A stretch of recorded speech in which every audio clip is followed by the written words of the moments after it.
What's going on, guys? It's your boy Mixin back once again, and we got a new live stream for you guys today. Sorry I'm a little late today, but you know we're still doing it. Um, so today we're breaking down a Juice WRLD type beat that I made with my buddy Swonk. Um, First thing that we're kind of gonna get into is like after I introduce the beat and all the stuff that we typically do. The first thing we'll be getting into is like how you're really supposed to like put like melodies together. So like for example, like me and my buddy, like uh you know we both don't really know how to play the guitar super well or anything like that. So we had to kind of like make this guitar sample on our own. And if you don't really know how to play, that's like, like not everybody knows how to play every instrument. But you can kind of like, this is just kind of like how like my like little tips and tricks on like how you can kind of like make something together with a guitar sample despite like not maybe knowing how to play or like how to like kind of like bring it all together with everything. Um, so like what my buddy Swank did is he played the guitar for like 5 minutes, and then we just kind of cut it up. And I'll like kind of show you how to do that. But first things first, voting from this week. We had it was a pretty tight race. One vote came in like at the final minute, and then yeah, we went with this one because it was a three-way tie between all of the beats up until that point. So it's pretty interesting that it like came down to that. But I'm pretty happy that we got to do this one today, and there's a lot to talk about with it. Make sure you're voting on my Instagram page every Thursday. Make sure it's down below, so make sure you're doing that. And also, before we get going too far ahead, make sure you guys are leaving a like, subscribing, hitting that noti bell, and dropping some comments down below for your boy because I really need all of the engagement and everything like that. So if you guys forgot what beat this is, I'm gonna play it out real quick.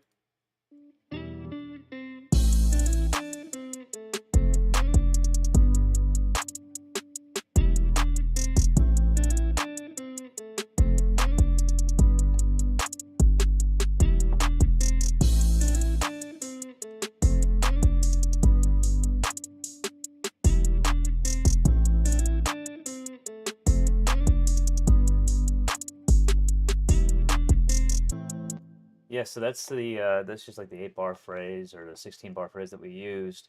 Um, the main thing that he did first of all is like we recorded this whole long piece, right?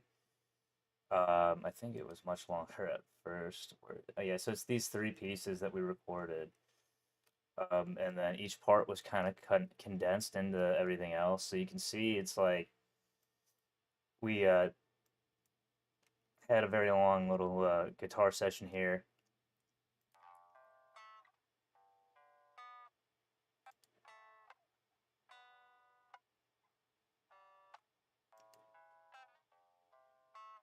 So like we just took each one of these little pieces, right?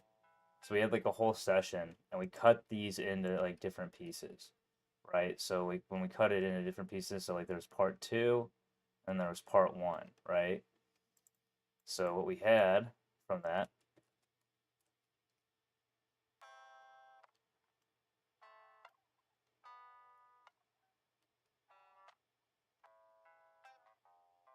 and we didn't end up using this second part, but like we cut this, and then what we did is we right clicked on it, we made it a unique sample, and making it as a unique sample sets it apart. So if like we wanted to grab any other pieces from this, we could have just grabbed it and morphed it together.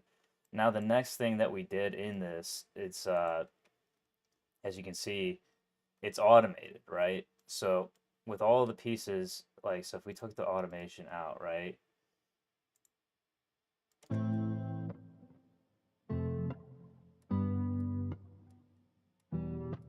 There's all these like little fret pieces, right? So we had to get rid of those. And so with the automation, how you get that to start up, you right click up here, you go automate and volume, and then when that's in there, you can right click to draw each of your points, and it's just like creating like an automation track at this point. Um, you just drag this and then edit the like thing how you want it to fade in and out.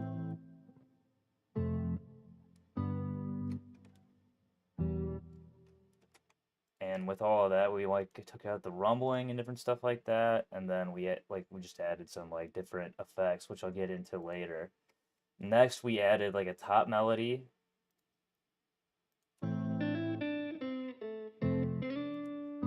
And then we cut that from a different section. We cut that from like an entirely different section. We like brought it all together and then did the same technique where you right click at the top and make as a unique sample.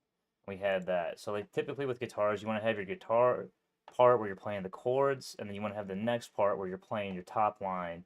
And that's basically what we kind of like did to like create this melody. And we chopped it up, and then like that's like kind of like a quick little trick that you can do in FL Studio.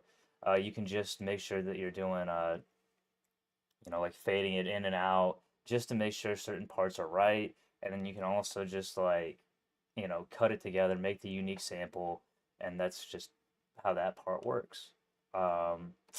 Yeah. And then I started building out the beat. So Swonk played the guitar, then I started building out the beat. And we could like tell right off the bat this was kind of like giving us Juice WRLD vibes, right? And so I'll play just the drums now, so you guys can hear that.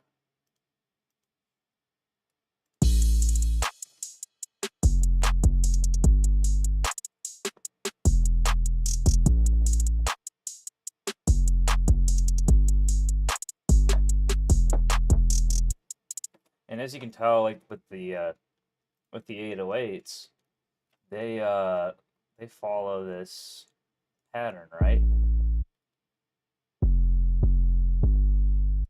The melody is the same as the guitar top line, right? So we'll do this, or the bottom, the chord progression.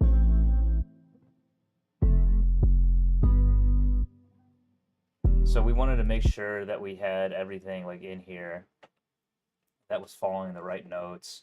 And the main way that you can do that, and I've shown this technique a couple of times.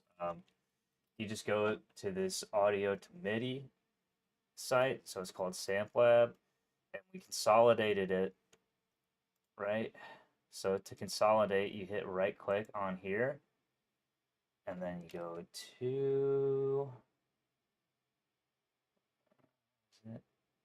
consolidate tracks from track start, and then you drag that piece in. So like this piece was consolidated, right?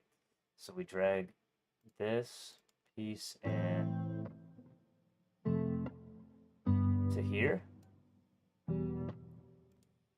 So it's like, okay, I didn't really know what notes I was playing with that. So it's like, all right, let's take a look. We convert it to MIDI.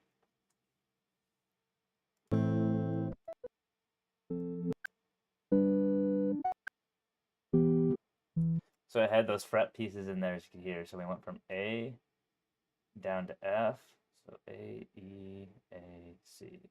So yeah, from A to F to G to E to A to F, G, G, and E. That's how it felt. That's how it went with the bass notes and the chord progression, as you can see here.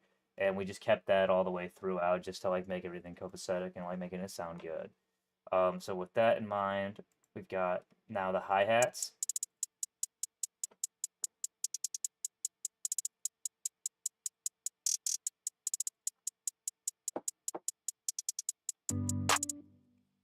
And with the hi-hats, what I did, I kept that simple bouncy technique. Now with like hi-hats, like typically like if I was starting from a new set, right? So I'll just go to like a completely new track. I would just start with this. So you can just right click and then hit fill each 2 steps. Go here, you can hit Control L, and then that makes that like this. Or if you want to get like the extra bouncy way, you do this, you go every 4 steps, go back to the piano roll, Control Alt C V, move over here, and then you adjust by hitting Shift on that, and that keeps them all at the same velocity. So now it's bouncy like this. So when it was originally this. Now it goes to this. If you can tell that bounce, and then you hit Control Control L, just to make sure it's legato, and then you go over here, right here, and then if I'm gonna make a roll, change the snap, hit Control U, and that's like some quick tricks right there with like your hi-hats. You can just hit Control U to like make it roll like that. You can make sure that your hi-hats are bouncy just by doing that, and just always like keeping them interesting. So like one of the things that I did is like the way I kept it interesting in this one, in this particular pattern, I have the bounce, the regular roll, and then I'm like layering each of some of these rolls with the same bounce, and then like changing my sound to a different like tone in the melody. So it's like keeping the same pace, but then it has a different darker tone to it, right? You know, like that just adds balance and keeps your rolls interesting over time. And then the kick,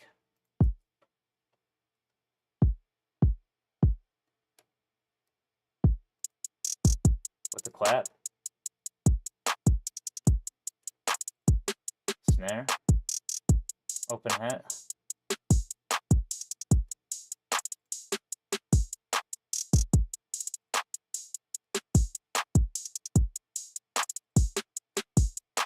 and bass.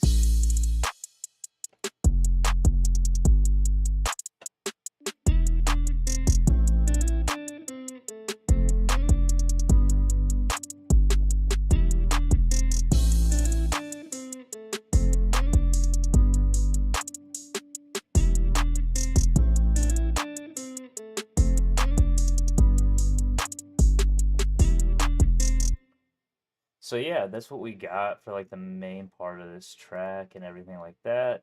Um, so yeah, we've got just basically a couple of core things in there that we talked about. Just like building this beat out. We started with our guitar sample and that we like kind of made, and we cut it up just to make it pretty easy to follow, and that would be on beat and everything like that. Moving things over and making different consolidated tracks with your audio clips, just because that can like also help when you take it to the audio to MIDI side. And it also like, just makes it one track, and it like, makes it a lot less for a FL process. Um, yeah, so like with the beat structure, we just had like an 8-bar intro. So we wanted to keep this like right around 2 minutes long. So we did I took out the first part, right?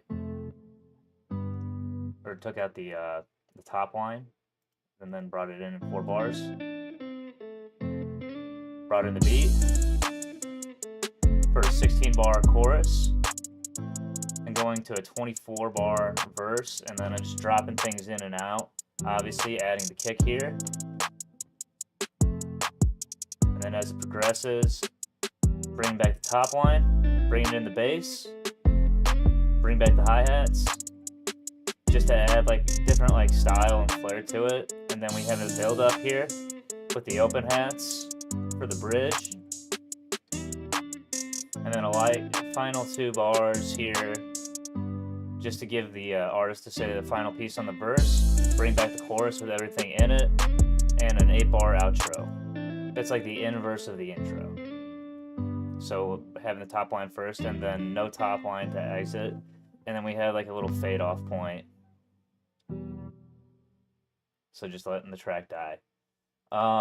Yeah, so now let me get into some of the mixing tricks from this.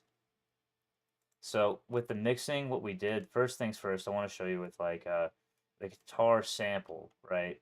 I panned the top line to the right because the higher frequencies, like generally speaking, the higher frequencies were always like sound better in my right ear versus my left ear. Like I can hear the higher pitched frequencies better for whatever reason. It just sounds better because it's also like right and left on the spectrum here. So you've got like your treble on this side versus like your bass being on the left side. And that, I mean, that's just how it is with like how it's like going from like lowest to highest for frequency. But it also like, to me, it just sounds better the same way. You know, it's kind of like an interesting thing for me. So we have the chords in the lower notes here, and the right ones right here.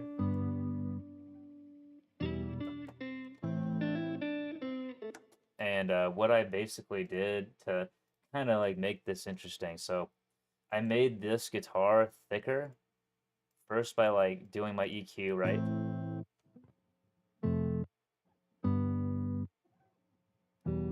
So like when we EQ'd it, we took out a lot of the bass that would have like created like a lot of like rumble and like frequency issues. Boosted some of the mids and took off a lot of the treble and the highs. And then we added the doubler just to make it like sound like a fuller track. And you kind of just like I just did double 4 voices. This is a standard thing from the Waves doubler, and then I added a flanger to it, which is just an underwater, so basically like a chorus sound. And then just so you can get the full effect of it. But we didn't need that much. Just we wanted it to sound like full and like kind of like cool indie rock sort of vibes with the chorus, and then nice reverb to like fill it out.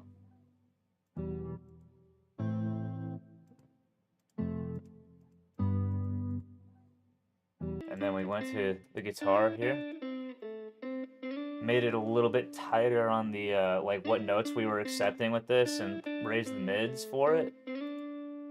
And then we put this guitar amplifier on it. It's a warm sound, so it sounded like this originally.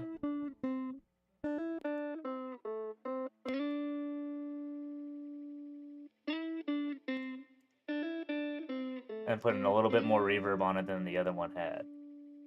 And this is just like a warm twang one that came. It's just in if you go to, I think it's in the clean ones. Direct. Yeah, so warm amp and then warm twang. That's basically how I got this sound to like kind of like do that. Like mixing your guitars, like having your leads like have a little bit of distortion on them that kind of makes it sound nice. The chords are usually like easier going and different stuff like that. So that's why I like to put like a little chorus effect on them. Then we go into the hi-hats that we had already like shown you how to roll, cutting off the lower frequencies and like up until the point where it like affects the noise, and then going scaling it back till it doesn't. Raising up like my part that I think is the favorite. That little like sound I liked a lot, and really brought out of the like the kind of like oven starter kind of sound that was in this, like the sound, like when you start the oven, or and then just rolling off some of the little pieces right here, and then the kick, getting it punchy, like rolling off some of the stuff so it doesn't rumble so loud, taking some of the treble off, but like not too much to affect the noise, and then raising it the 161 frequency, so we could get like a little bit of that like heavier kick sound, that sound, but just a little bit of it, and then putting it through soft clipper so that it can be loud without clipping regularly. Then we go to the clap, raising our low mids, and then our presence just to make the clap stand out. The lower mid will like raise the snare piece of it out, like the bassier tones of the clap, just to make it sound fuller. And then this one just brings out the like higher tones of it. And then just cutting the sound off where you want it to be so it pushes it only in that frequency range. Then we go to the snare, same thing, and then we like figure out like it's like a little bit lower on the lower mid just to make it sound a little bit like louder, and then this on the like higher frequency just to make it that higher tone that we want from the snare. The open hat, similar thing to like the hi-hat, roll off each piece, fit it into that frequency range, and boost your favorite piece of it. And I had to like merge this one a little bit, so like making it like it's 58% merged, which means 58% mono, or like stereo is the other way, so it's separated or merged.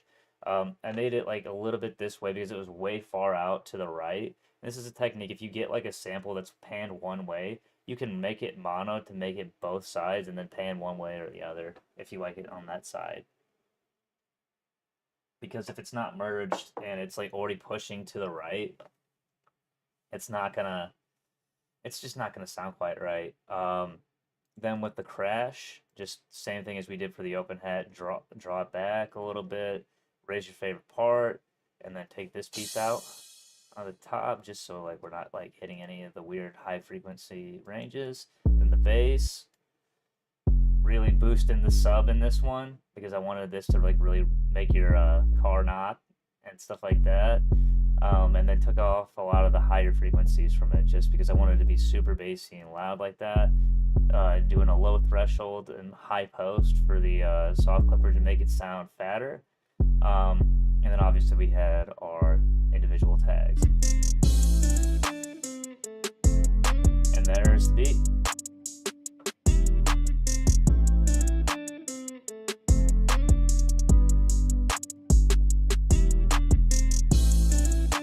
So yeah, with this beat, like just kind of like recapping on like what we said about like every little piece of it. So like in the beginning parts, we talked about like how can you cut this thing together a little bit? Like how can you make your sample like take something like, okay, I don't really know how to play guitar. Let me like try and mess around with some of the chords. Sometimes you mess up and that's fine, but if you just play it for like 5 minutes out and string together a couple of nice chords, that's a good way to like just like all right and take your pieces and then blend them together so they're hitting on the right parts and then taking out the pieces like where it's like okay I'm switching frets or anything like that by like fading it out.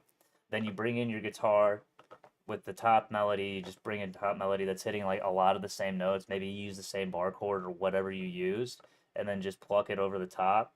That's a good way to kind of like do that. And then using SampleLab just to like if you don't know what chords you played like at all, you know what notes you hit if you like put the sample in SampleLab and then you can just use the 808s here to like be on beat with the chords.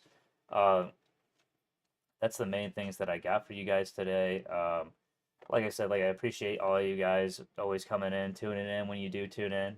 So I really appreciate the views, the different likes and comments. Looking forward to like keeping this thing going. More collabs come in the future. I was just talking with Swonk this morning. We were talking about like maybe doing like a live thing together sometime soon. So be tuned for that. But yeah, guys, that's all I got for you today. It's a pretty quick video, I know. This one was pretty like I didn't really have like as many topics as I wanted in this one, but like hey, it's a cool one still nonetheless. It's probably the best beat that we made from this week for sure. So, uh, yeah, guys, that's what I got for you today. Just keep leaving those likes, comments, and subscribing.